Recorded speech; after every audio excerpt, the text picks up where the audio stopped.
Hello and welcome to the Zementis video chat on the topic of real-world use cases for predictive analytics. Today, it is my pleasure to welcome Dr. Ying Li. She will share her perspectives about predictive analytics, data mining, and machine learning, and with a particular focus today on the labor market for data scientists, high-impact use cases for business, and innovation across the globe. Before we begin, please allow me to properly introduce Dr. Li, who has an extensive background in data science spanning big data analytics, predictive analytics, data mining, and machine learning. Her experience goes well beyond the lab. It dives deep into practical applications of the technology, including voice analysis, social intelligence, and optimization of IT environments. She spent 14 years at Microsoft, where she held numerous executive roles. Among her accomplishments at Microsoft are establishing the data mining services for the MSN business worldwide, launching Microsoft's Ad Center business, building Ad Center labs in collaboration with Microsoft Research, and developing multiple algorithms to drive mission-critical decision engines for various business applications. After Microsoft, she co-founded Concurrix Corporation, which applies data science to the software development process, helping developers build high-quality and high-performance applications. She went on to serve as the chief data scientist for Parlay, a brand and audience management company that builds enterprise and consumer platforms focusing on social and mobile technologies. And currently, she serves as the founder and chief data scientist for EV Analysis Corporation, a consulting startup focused on big data, data mining, machine learning, and advanced algorithms. Additionally, she serves as the chief data scientist for Jobberline, a mobile-first, bilingual marketplace and matching platform for hourly jobs. She earned a bachelor and a master's degree in mathematics from Peking University and a PhD degree in computer science from the University of British Columbia. Clearly, Dr. Li knows a little bit about data science. Actually, she is a world expert in data scientist, and she tends to keep herself pretty busy by putting that knowledge to work. So welcome, Dr. Li. So McKinsey, looking at the labor market for data science, actually wrote a well-known report in 2011 on big data, and they cited in their research that the demand for deep analytical talent in the United States could be 50 to 60% greater than its projected supply by 2018. What does that mean? It actually equates to about 140 to 190,000 people that we're short, 140 to 190,000 data scientists that we need more in a few years to really have an adequate supply of knowledge workers. So for 4 years, we've been living with that shortage. I think we looked at the projections and we feel the pain today. So that particular projection is becoming more and more accurate as we go along. And naturally, that leads to a couple of interesting, compelling questions. Number one, for business leaders, where can I successfully find business analysts and data scientists when I need them? Where do I find this rare talent? I think I'll start with the business leader themselves first, right? So first of all, the business leaders need to be prepared in such a way. First, examine the hiring managers. Is the hiring manager actually the best manager for data scientists? Okay, so then we peel back one more step is that what is data scientist, right? So data scientist is hard to derive insights that's previously unknown, right? Or make discoveries, the findings, the conclusion of which might contradict with the institutionalized thinking, right? So therefore, by nature, true data scientists, they are creative, they are volitional, in addition to their methodical training of advanced technologies and science. So therefore, if the hiring manager, if it comes with a herdsman mentality, it might be hard to find the data scientists, right? So the secondly is to actually specify very concrete about the problem you're trying to solve. So there might be, data science can be applied to multiple tasks even within the same company, right? But don't get too overwhelmed by all the data problems at hand. Start with a concrete problem. And don't worry about being pigeonholed. The data scientist will not, satisfied with pigeonholed anyways. So just start with a very concrete, well-defined problem. Well-defined in a sense that business sense, not mathematically, right?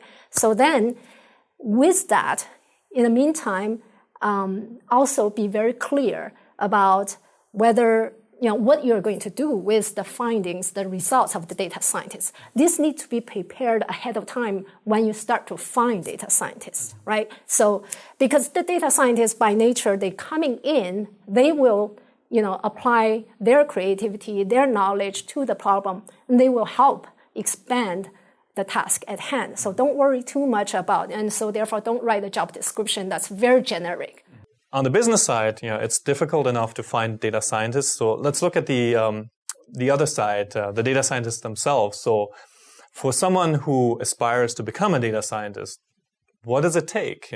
What should I do? What should I learn? How do I have to be studying in order to become a good data scientist? What do I need to know? I view data scientists, the practice of data scientists is actually a craftsmanship. So data is the raw material, and the science, the math, the hardcore inference, the induction, reference, and all of that is the method, right? And the tools is the programming language and the cloud, the software systems, all of that, right? So then the final masterpiece of the craftsmanship is the skillful blend of the creativity of the master and the methodical perseverance of patience and painstaking of, fine details of perfectionist, and the precise selection of the raw material and the tools, and then blend them together. So that's the practice. So, and then we can look at the skills and how we measure it, and so on and so forth. So the skills I tend to look at in the following as a portfolio with several dimensions. One is the data. So what types of data you can work with, right? So can you work with the traditional tabular data that's already in a database, Excel, whatever, or can you work with a huge database, or can you work with free text, or can you work with speech data? Can you work with image data? So the types of data you can work with. And then second is the methodology side.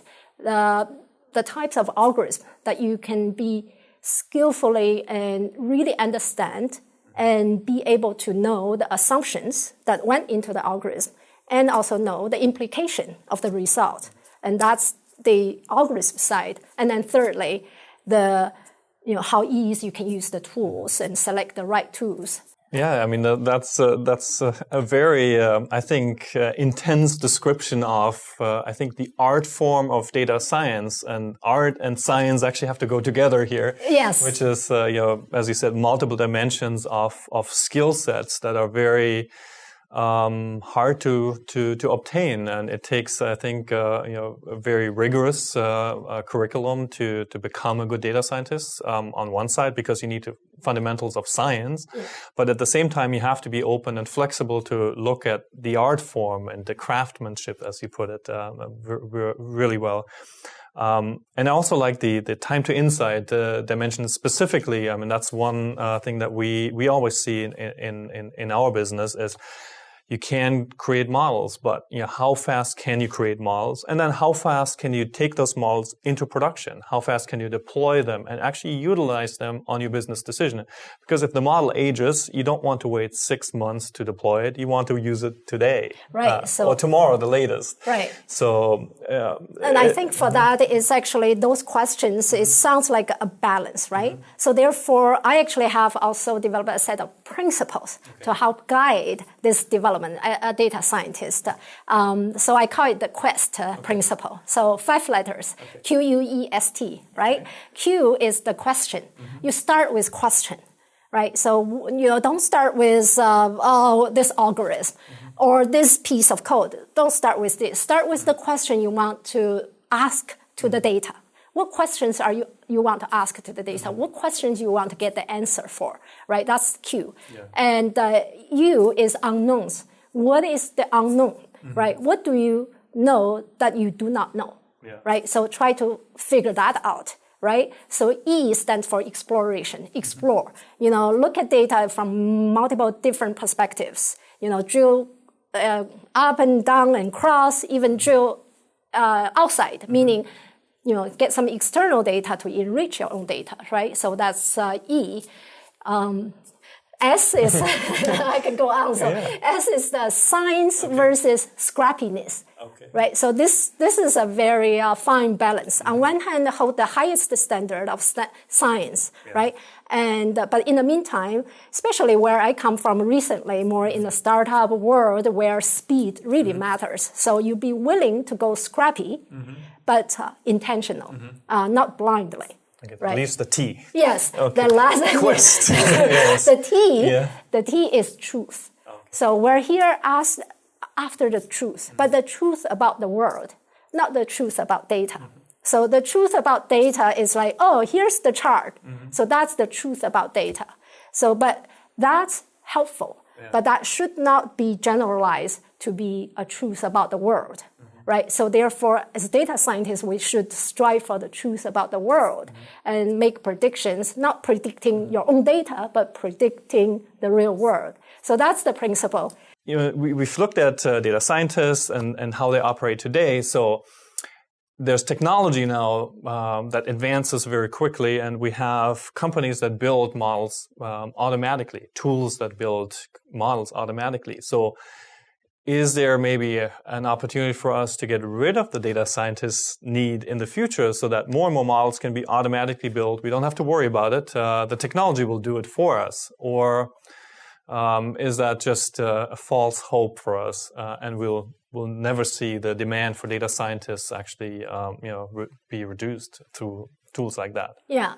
So that's the two sides, actually. On one side, I'll answer the quick part first, that the demand for data science, I don't think that will go down because, that's just the iterative nature of data business. So in the data business, which I have been all my professional life, is that the moment you solved one problem in data, you immediately have possibly 5 or 10 more questions you want to ask to the data. So therefore, you actually, become victim of your own success. You have more questions to ask, which maybe these 10 questions, maybe 3 already answered by the same tool, but maybe the 7 is not. So therefore, you continuously need to actually help solve the new questions that are coming up, right? The second part to your question was that, the replacing what data scientists do. Actually, the more the better. Because when I started years ago, I already had a principle. Say, things that if I get asked, repeated by my customer, I would try not to do it manually the second time.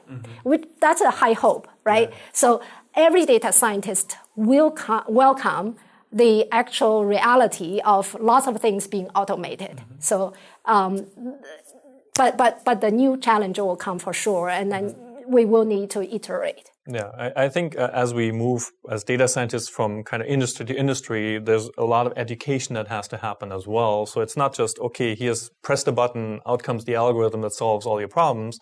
It's really the education of new businesses to really adopt data science in the first place. And so I think we're just at the very beginning, and automation, I think, is good. So although, in business, we're trying to automate the decisions. So why wouldn't we automate, general algorithms or retraining, certain aspects of data science? Exactly. For that, I think, we can look at, again, 5 levels. We can think about that. So the type of analysis of data scientists do, right? So start with descriptive. I think a lot of those descriptive analysis has already been automated, right? You plug your data in, some, cloud service, SaaS service already automatically produce a bunch of colorful, very fancy charts, right? Descriptive. So that's already, halfway automated, right? So then the next level, is the explorative, right? Explorative, you kind of have to have a little bit of human-driven, like where you want to go. Exploration, but also you kind of have some hidden assumption you want to verify. So explorative, right? And then you kind of move on. The third stage when you get into predictive, right? So now you kind of have descriptive, you explore the data, can you build a predictive model, right? This is also coming, right? So, we can plug and play recommender system, right? Plug and play prediction, right? Plug and play forecasting. Those are getting there, right? And then the fourth one is the causal analysis, right? The next level of sophistication and capability. I don't think we're there yet, right? There are, hardly any automated causal analysis algorithm, right? Not even manually yet. Yes. We're not there yet, right? The final one is, the mechanics that we can completely automate the whole real world physical system. And we're still far away. Okay. Unfortunately, we're out of time for today. And to you, our viewers, let me leave you with one parting thought. Again, from someone who knew a little thing about science, Albert Einstein once said, the only source of knowledge is experience. And I think that's what we learned today too. The quest principle is one, but really I would encourage all of us to bear in mind that as we seek to uncover insights by using data science and to apply those insights to make a difference in the world, it's very essential to really relay our knowledge and to help others as part of that quest, I think is very important. So thanks again for joining us today. To learn more about predictive analytics and various use cases, please visit the Zementis website at zementis.com.